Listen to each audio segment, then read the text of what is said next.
This is Wildcat Country. It's only right. The ball's in his hands. A milestone victory for Arizona. Simon says championship. All the inside scoop on U of A athletics. It's up for the end zone. Arizona has scored the touchdown. Wildcats win. Let's go to work, fella. Welcome to another edition of Wildcat Country. Eric Cohen and Shane Dale. And Shane, let's get right to it.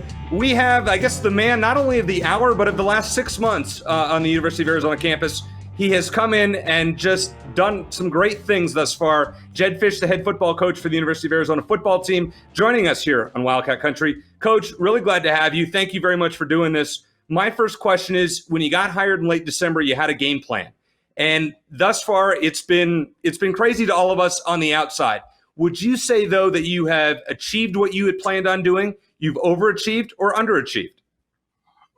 Well, first of all, thanks for having me on the podcast. It's been 6 months and I have never been invited before. So I appreciate being on and super excited about what we are in the middle of doing, I guess. It's a long, long journey, and we had certain expectations when we got here, who we wanted to hire.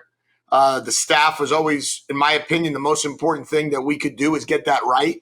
And we're super excited about what we did with the staff, who we hired, who came in, who we retained from, let's call it the Wildcat world, the alumni base, get them excited again. And then I've always had the same mentality ever since I dreamt of being a head coach one day, was to go in there and just work really hard and see what happens.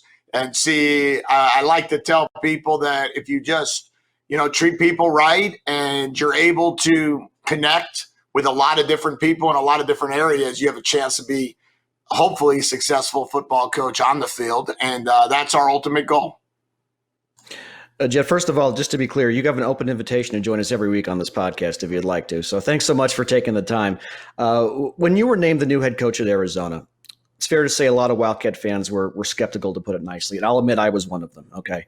And you've certainly won a lot of fans over since then for a number of reasons. But did you know when you arrived in Tucson just how much work you had to do not only to turn around this program, but to win over this fan base heading into your first season here?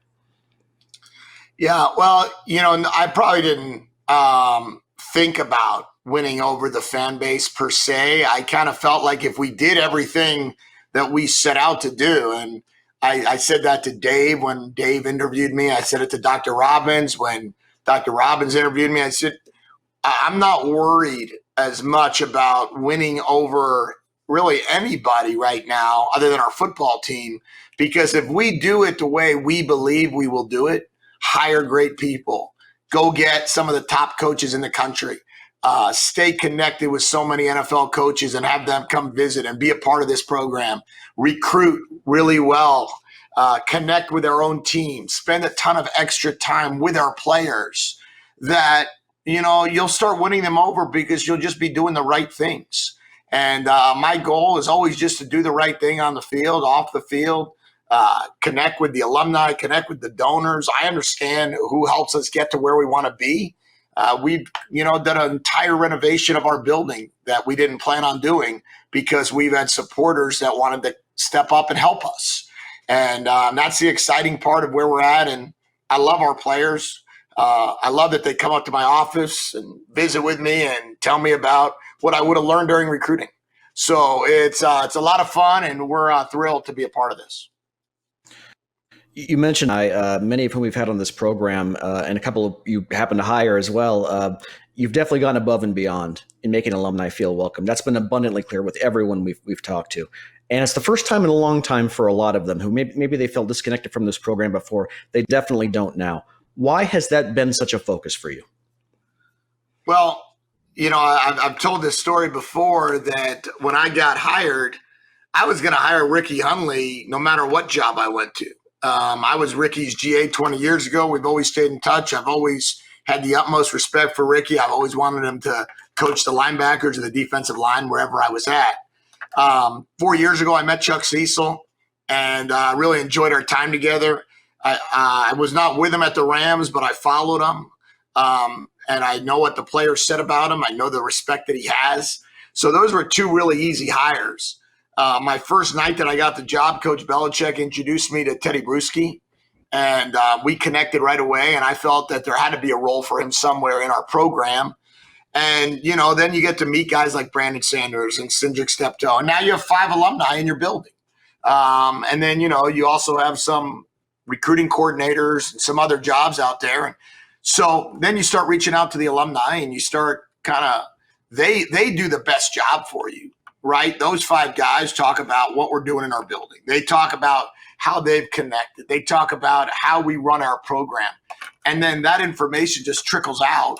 And all I believe in is be honest with our alumni, tell them where we're at, ask them to be a part of things, invite them to everywhere.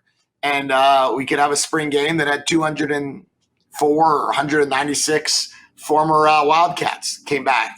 And hopefully we'll have 400 the next year. And I'll tell you what, Coach, Shane and I were there and had a blast. It was everything that you did to make that game more fun. And it was a lot of fun just to be a part of it. And we appreciate what you did, for the fans, not only, as well as the football alumni.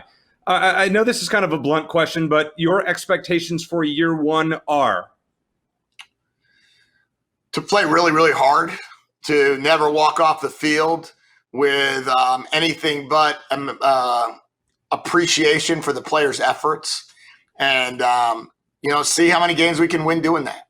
I don't know how many games every coach looks at every game, and you're like, man, we could win that game, and then you look at it and be like, yeah, we could lose that game. You don't know, you really don't know. But we're going into every single game with an expectation to play extremely, extremely tough, extremely hard, extremely well. And if you do those things and you don't turn the football over, most of the time you win. So we're gonna try to do that, and we're gonna try to go out there. And we have very high expectations, and we're never gonna shy away from that, right? No one rises to low expectations. So we're just gonna continue to build this thing up. We believe we can get great recruits in here. We believe that our building is going to sell itself. We believe our program is going to sell itself. And hopefully a lot of people are going to want to play for Arizona. At the spring game, one thing that I noticed is the wide receiver group is stacked. You have a great core there. In your opinion, are they the strongest position group that you have on the roster, or is there somewhere else that we should take a look at as fans saying, "Hey, we're pretty well set here"? I don't know. I do like our receiving core. But I really like I like all of our position groups, truthfully. We have to stay healthy, and we want to make sure that, we can play our starters. That's always a key, right? The best ability is availability, and the second best ability is durability. So if we could be durable, and then available, we have a chance to, play really well. So for all of our position groups, we got to be healthy. We got to go out there and compete, play at a very high level. Not exactly, sure which group is at the highest right now, but we've got a unique group. We've got a lot of transfers here. We've got a lot of new guys that arrived, 30-something new players that weren't here in the spring. So we're excited about them as well. Jedd, you've definitely taken time to pay tribute to teams from the past, and we've heard some rumblings that may include the football uniforms for next season, maybe going back to a traditional Desert Swarm type look. Can you elaborate any more on that and give us a hint as far as what fans could expect? I don't know. Maybe September 5th I'm available for the podcast, so we could maybe talk then on what that looks like. But I tell our guys, we should be able to show up in anything and play our best. So what we wear, we're just going to focus in on how we play. Let's see if other people can focus in on what we wear. All right, we're going to get our producer, Chris, to jot down September 5th and make sure we get you back on the podcast then. I know you've been encouraging – awesome. I know you've been out there encouraging fans to buy tickets for the upcoming season, and it looks like season ticket holders have renewed in good numbers so far, but you want to keep that going. I want to give you a chance to talk to Juve fans in the Phoenix area, like Eric and I are, who might be listening or watching right now. It's a bit of a drive to Tucson and back. On-field product hasn't been good for a while. Give them your best pitch. Why should they make that investment in this team this season and buy tickets to the games? Yeah, and I appreciate you guys having me on to talk about it because it's so important. I mean, first of all, we've got 6 of these, right? We got 6 of them a year.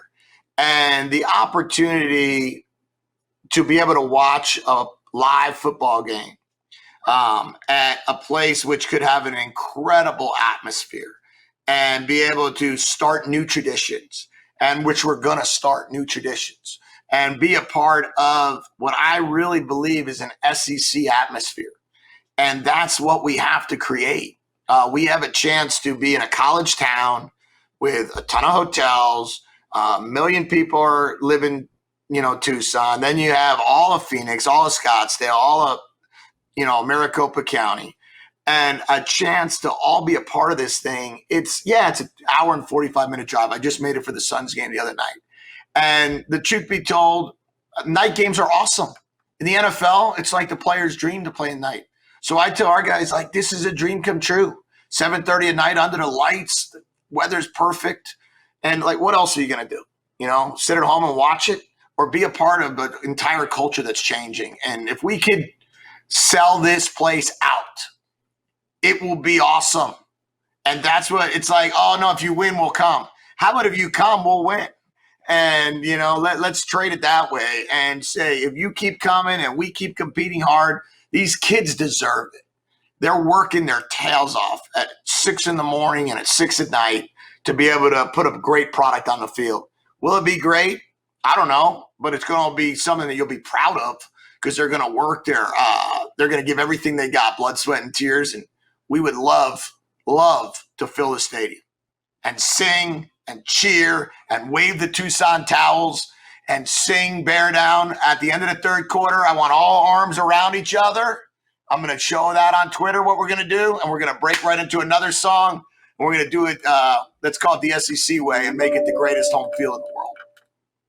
Well, Coach, I was going to have a follow-up question. You just nailed it right there. We really appreciate your time. We'd love to have you back on closer to the season, but just so great to get a chance to talk to you. You got both Shane and I fired up, and I think all of our listeners will feel the same way. I will be there for all your games. I told you off the air. I haven't missed a home game, as I like to say, a non-pandemic game since 2006, and I will be there for all of your home games, God willing. So I hope a lot of our listeners will join. It's going to be a lot of fun, and I think what we should expect from the team, as you said, they're going to play hard, and we're excited for it. Thank you so much for joining us, Coach.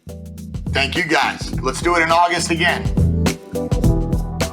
Shane, that was really cool to have Coach Fisch on joining us here on the podcast. I mean, this was kind of like the one of the top guests that we had hoped to get, and it was kind of funny when he said, "Where was my invite?" Coach, you're always welcome on the podcast. I want to make it clear that we definitely did try to make it work before, so it wasn't like. But this is probably the first time he's heard about it, so I completely get it. But we appreciate his time. Made a lot of great points. You asked him about whether he feels like he's overachieved or underachieved at this point. Well, in terms of recruiting, Arizona had another very good day. Picked up another pair of commits: defensive tackle Isaiah Johnson out of Chandler High, and defensive back TJ Hall, both 3-star guys. Now, per 24/7 Sports, Arizona is currently 5th in the Pac-12 in 2022 recruiting rankings, behind Oregon, USC, UCLA, and Cal. Still a lot of time, but and no 4-star guys yet, but they're in the mix for some. You followed along with that. We should have our guy Matt Moreno on to talk about that again soon. But I think he's done a good job of getting a lot of excitement around the program. Not to mention hiring guys who know how to recruit and bring some big guys in. But it's going to take a little while to get some of those bigger guys. What do you think is realistic expectations for Arizona recruiting rankings? I was talking about this with a couple of buddies earlier on. I think if Arizona is in the top 40 in the nation, we should be ecstatic. I mean, you can't really expect. I think Stoops had one top 25 class, if I'm right. But outside of that, Arizona really hasn't been up there in a long time. Yeah, top 40 I'd be thrilled with. I think the national rankings, I don't have them in front of me, but I want to say they were like 46. Now, I don't know if that includes the 2 commits they got today. I'm not 100% sure on that. But yeah, it's not a bad place to start. And again, we don't know how the whole 2022 recruiting rankings are going to shake out. Like ASU is 9th right now. They'll probably come up depending on what happens with their off-field stuff. But anyway, I would say so far so good for sure. I also want to talk about what he said in terms of fan support. I absolutely loved what he said about how about you come watch us and we'll win, as opposed to we'll come watch you when you start winning. Or he said it better than I just did. But I've said before, Eric, Arizona football fans, much unlike men's basketball fans, Arizona football fans behave much like Valley sports fans do. They won't buy ticket. They won't buy tickets until you put out a winning product. And I know that's a habit Coach Fisch wants to break. But when you start winning, the support is off the charts. You look at the Suns. They sold out every game, every season for a long time. Then they lost for a decade, and that changed. And then now they're back to their winning ways, and they have arguably the loudest home court advantage in the NBA. And it could ultimately be the difference in whether they bring home their first NBA championship or not. So when Arizona Stadium is sold out, we both know this, it's as good a home field advantage as you'll find in the Pac-12. Think back to the atmosphere during the 2014 Territorial Cup game. Mm-hmm. And I also really like the idea of the Tucson towels. I know Coach Fisch tweeted about that last week after they went to the Suns game and he saw all the rally towels there. Well, I'd love it if that becomes a thing. Hope they're able to make that happen. But I do like his point. It's like the chicken or the egg thing. Does the winning come with the fans, or the fans come with the winning? Certainly having fans out there to like 50,000 strong every game, regardless of how good the team is, will definitely tip the scales a little bit, especially in a close game. It's just to be a tough habit to break for him, because Arizona football fans are a bit more fickle than the men's basketball fans are. When you think, or at least when I think about the greatest Wildcat moments in person at Arizona Stadium in the last, let's say, 20 years, since 2001, since I started going to games, I would say all but one of them involved pretty much a packed house. And the only one that did not was the Hail Mary with Cal and Arizona, where Arizona was down by 3 touchdowns going into the fourth quarter, and most of the stadium left. Now, the reason that I didn't leave is I have a personal philosophy when I go to a game, and I think I've told you this before, Shane, that unless the score is mathematically out of hand where Arizona can't win, or the spread is not in jeopardy anymore, or over-under, then and I have whichever side that I have, and I will never bet against Arizona, by the way, then you must stay. So if it's a touchdown game, I've already driven 2 hours to get down there. I'm not leaving. If the over-under's in question and it's a blowout, well, I want to stay and just see what happens with my bet. Just kind of a rule that I've always had. And that's why I stayed at the Hail Mary game. And there weren't very many of us left in the stands. But I told my buddies who drove with me to Tucson, I said, we're not leaving until this game is decided. And Arizona got the ball on their own 10-yard line, and we know what happened. We talked to Anu Solomon about that for one of our first podcasts. But, the environments when that place is full, and I know it's a bad memory to bring up, Shane, but think about Oregon 2009. That place was rocking. Yeah, it was rocking. I mean, ABC, Saturday Night Football, Brent Musburger, Kirk Herbstreit. It was Game Day was there too. Game Day was there. That's right. I was there at Game Day. Also, Arizona, UCLA 2015. Now, that was in September when Game Day was there. A sold-out rockin' environment. The ASU game in 2014. Some of the homecoming games, Kason, when he picked that off, I think it was 2006 against Cal. The 2008 ASU game, which I know is your favorite game. There's a lot of the crowd in the stands. Easy for me to say, but that's true. We need that fan support. And I know they're probably going to stink. Coach didn't say they were going to be that great. We gave him a chance to say that. He didn't. But they're going to be interesting. And that's all you can ask for as a fan, right, at this point. Yeah, and when's the last time that a coach really went on social media or a podcast or whatever and made a passionate plea to the fans, like, we need you guys here for us to have a chance to win, or for us to really get there faster. Coaches will talk about that a little bit here and there, but he's really making a point at it. And I think that's one of the reasons, among several, that he's gone all out to be as entertaining as possible during the offseason, and having Rob Gronkowski and Teddy Bruschi come back and coach at the spring game, have Gronk break that world record. That's all he can do right now to build excitement around this program. He knows that there's no games to coach until September. No, there's nothing he can do except build that excitement off the field, or at least on the field, but not during the game, so to speak. And he's done everything he possibly can. He's used the power of social media. He's used his national media connections. He's used his New England Patriots connections. Arizona sort of built up its own news channel as far as Arizona football being its own news channel, which he should have done years ago. Mm-hmm. He's done everything right. We completely agree with that. And I think that as long as that continues and he keeps that push, you look at season ticket sales. He actually tweeted out the other day that we almost have as many season tickets sold this year as the previous years, and the goal is to get even more. So that's actually pretty good when you consider that this team didn't win a game last year. Their coach got fired, and it's been a rough several years. They've lost to ASU 4 times in a row. He's done everything right, and we'll see if the fans – I hope the fans reward him. I know you'll be there. I don't expect a sold-out crowd, but, you get 40,000, 45,000 for that first game. I think that's a win. Shane, when and I was actually really impressed that you admitted it.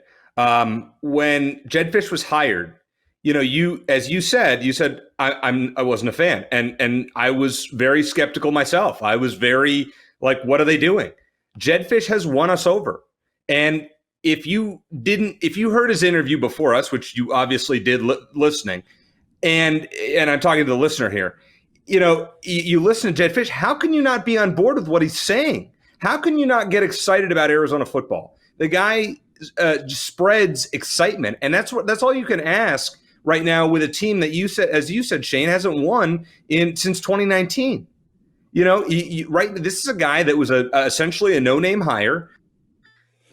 He has united, and we had a chance to ask him about this, united coaches on campus. I mean, the fact that he has at the spring game, and you and I talked about this several months ago, when Tommy Lloyd and Adia Barnes are doing a jump ball, tip-off or something. I mean, Kevin Sumlin wasn't doing that. Sean Miller wasn't going to be a part of that. These coaches kind of uniting together, and I'm sure Chip Hale, who's Mr. Arizona as well, will be a part of that. Just really exciting that Jedd Fisch has brought that enthusiasm to the athletic department, and we certainly heard it here on Wildcat Country. Yeah, I wanted to be upfront with them. I don't think it was a secret to him. I think he knew, and I'm sure he checked some of the messages on social media the day he was hired. It's like it was almost universally like not good. I remember getting a text the night before the hire was announced from one of our alumni guys we've had on the podcast, said it better not be Fisch. And some guys were saying, I need to look up this guy. I don't know anything about him, as opposed to Brent Brennan and some of the other guys who are reportedly in the mix, but. You ask any alum now, you go back and listen with John Fina or Heath Bray or Joe Tafoya or any of the other alumni we've had on, Willie Tuitama, they can't say anything but nice things about the guy. And it's not just lip service. I mean, those guys will be honest. They'll be more honest with us, off air than on air. But still, you get an idea of how they feel. And they've done as big a 180 as the fans have. And I love the fact that he's embraced the alumni, because they really are the evangelist, so to speak, for the program. And it's just amazing. Again, I know he's got those connections that maybe some of the other coaches didn't have, but why did it take so long to bring Rob Gronkowski and Teddy Bruschi and all those guys back? At least try. I mean, maybe there were attempts behind the scenes we just didn't see, but you look back at Kevin Sumlin, in his press conference when he was introduced, he said, alumni, you have a place here and we want you back. And he didn't do that. We talked. Nope. So many guys we talked to said he never put in that effort, and it didn't recognize any of those guys. So it's good to see. It's not just like a feel good thing. It's let's embrace the good times we had and the great athletes we had, and use them to the program's advantage, because they want to be used. They want to be used in that capacity, and Jedd Fisch is finally allowing them to do that. Well, and I'm going to trash the Sumlin administration, not necessarily Coach Sumlin in particularly here, but notice the difference in access that this Arizona administration has given the fans as compared to the Sumlin administration. It was like everything was closed door with Kevin Sumlin.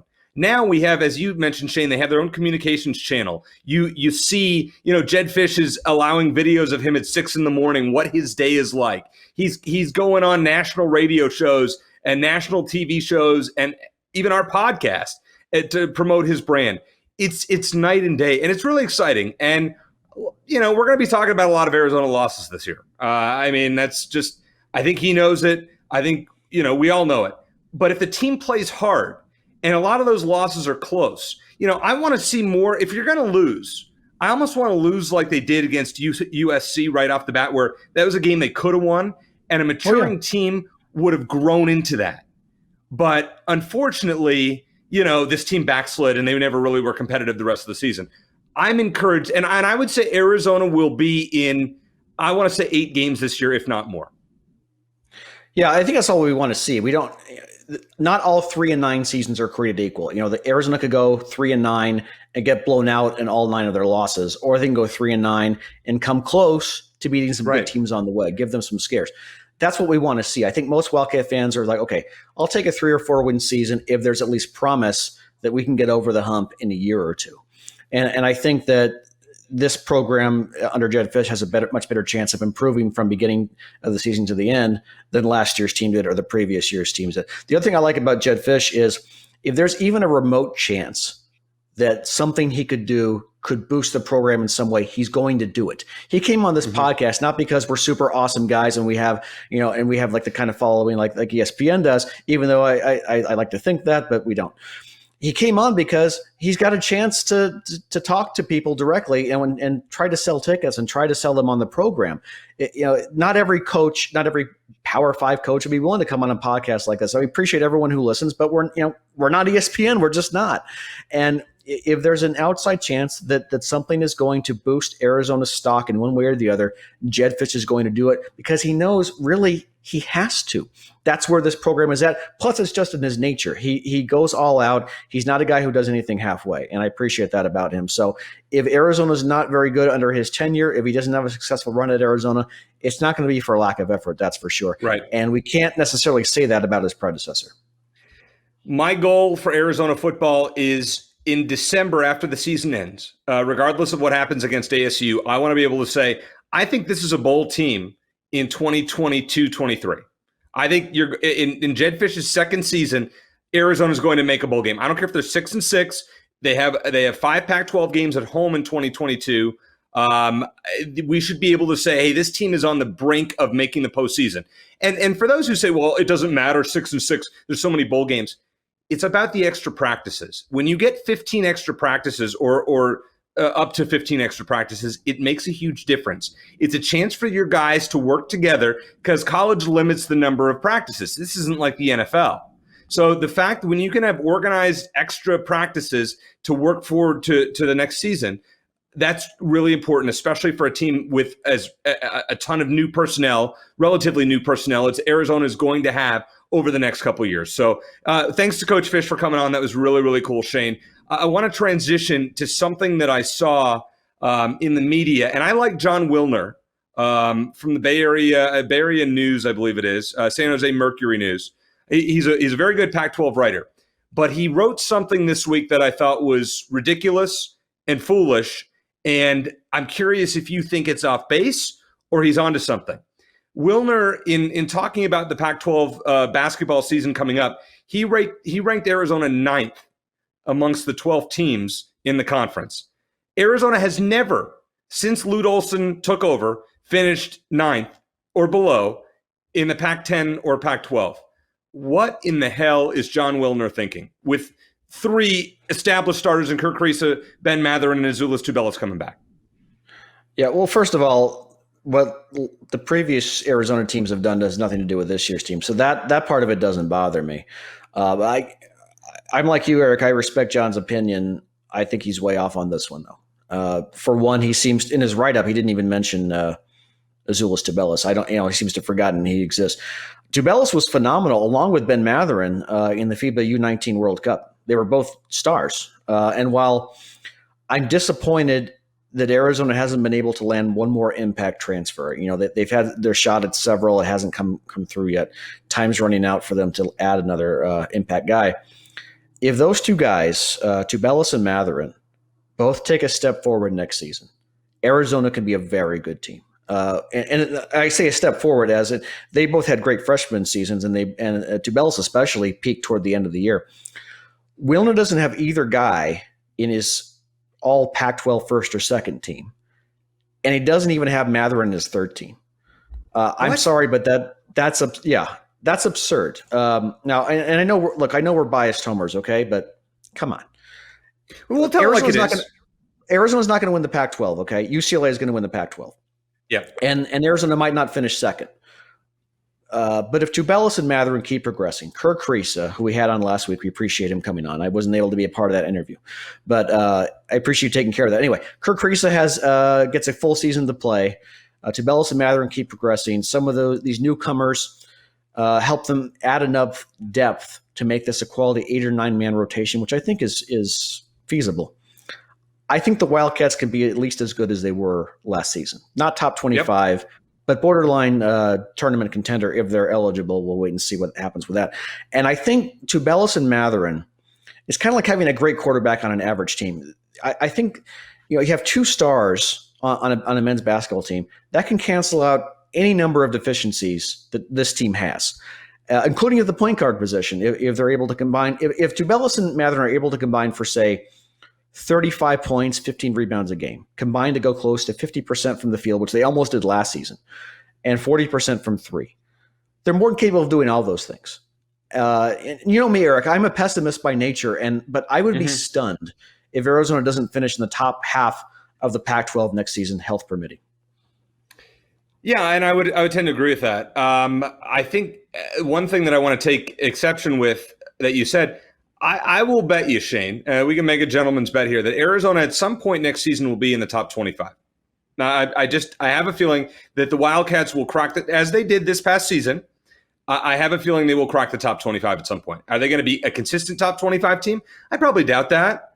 But with Tubelis, Matherin, and Kriisa, I'm gonna say there are not 25 teams in the country that have three established players that good. I'll say that. UCLA might. UCLA is bringing back their entire team, essentially, from a team that almost went to the national championship game. But I can't think of 24 other teams that are bringing back 3 pretty darn good players to the level of the 3 that I mentioned. And that's why I think Arizona at some point will crack the top 25. Now, it just depends on the scheduling and everything like that. We don't know what that's going to look like and everything. But I would put Arizona, and Kirk Kriisa told me this last week, as you said, Arizona's a top 4 team in the Pac-12 as far as I'm concerned. I have no – Arizona's better than Arizona State. I think other than UCLA and Oregon, I'm struggling to find teams that I can honestly rank that much higher than the Wildcats. I think I tend to agree. I don't know about the top 25 thing, but I think we're sort of on the same page as far as I think they're both – both of us think they're going to do better than Wilner does. If they do finish 9th or around that area – that's a big deal for Tommy Lloyd, because I think the reason why Arizona hasn't been able to bring in some of those other recruits that they've been sort of in the Final 4 or Final 5 for, like Ty Washington is, a lot of these commits, I think, or recruits are taking a wait-and-see approach with a guy who's never been a head coach before.